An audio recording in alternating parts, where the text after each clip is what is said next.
I hope you enjoy it. After much thought, I decided to entitle my book, The Enemy of Nations, Piracy in the 21st Century. There are many correct definitions of what piracy was and is considered today. My choice is one of brevity, yet covers the subject regardless of place or time. The crime of piracy consists of the seizure on the high seas by violence and force of arms of vessels, cargo, and persons without government authorization and in the private interests of the predators themselves.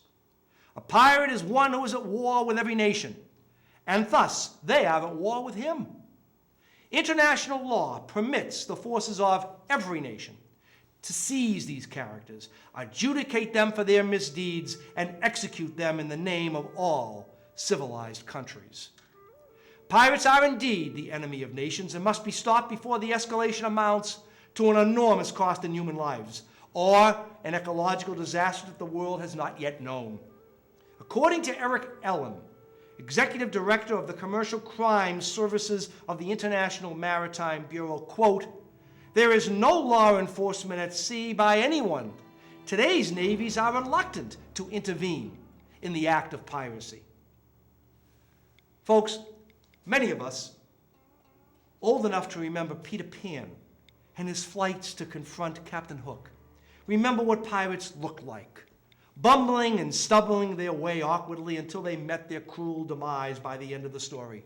Mean-faced and laden with weapons like swords and pistols, these scoundrels could easily frighten those of us in our preteen years. However, as we matured, our days of playing pirate ended. And like dinosaurs and cowboys, these memories faded into our past. Growing up in those days, I too had always loved reading and playing the roles of Captain Kidd or the horrible buccaneer, Blackbeard. One year, I worked as a counselor at an overnight camp in New Hampshire. We were told to choose a nickname and design a flag to distinguish our bunk from the others. My flag contained a skull and crossbones and the words Perlman's Pirates. It was the name to which we referred to ourselves for that entire summer. Those were the days, long before airplane hijackings, terrorism, and the horrors of September 11th, 2001. Currently, piracy is rampant in much of the world. Previously a solely economic crime, today politics is such an important component that the difference is quite blurred. Two examples are the hijacking of the cruise ship Achille Lauro on October 7th, 1985, when 4 terrorists belonging to the Palestine Liberation Front boarded the vessel near Egypt. Holding many hostages, these pirates killed the wheelchair-bound Leon Klinghoffer by shooting him and then throwing him overboard. The mastermind behind the plan was Abu Abbas, who was eventually arrested and died in captivity in March of 2004. Of the many crimes that Abu Abbas was accused of, piracy was one of them.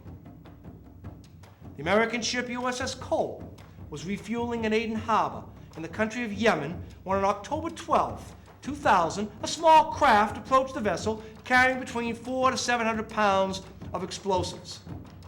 The American sailors, and this is what makes me very angry, the American sailors saw these suicide bombers approaching.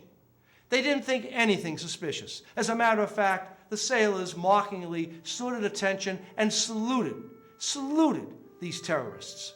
And the terrorists mockingly saluted the sailors back. These suicide bombers then pulled along the side of the Cole, and a horrible explosion resulted in 17 sailors being killed and 39 injured. A 40-foot hole resulted from the blast to the side of the Cole. There have been definite links to Al-Qaeda. In fact, upon hearing the news of the USS Cole, Osama bin Laden himself stated, and I quote, "I knelt and thanked God for this operation which has shaken the American military reputation." Folks, no longer are the stereotypical pirates of fiction viable.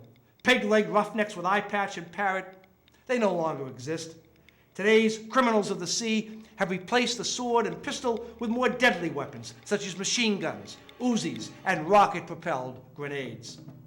These were fired at the cruise ship Seabourn Spirit near the coast of Somalia in November of 2005. From private yachts in the Caribbean to huge crude oil tankers sailing the waters in Southeast Asia, the cost of piracy today, according to John Brandon, Assistant Director of the Asia Foundation in Washington, totals some $16 billion annually. Well documented, these blatant attacks upon international shipping are and will continue to be a major problem facing the civilized world. Folks, thus far, modern piracy has only slightly awoken the powers that be of the serious cost this crime can cause.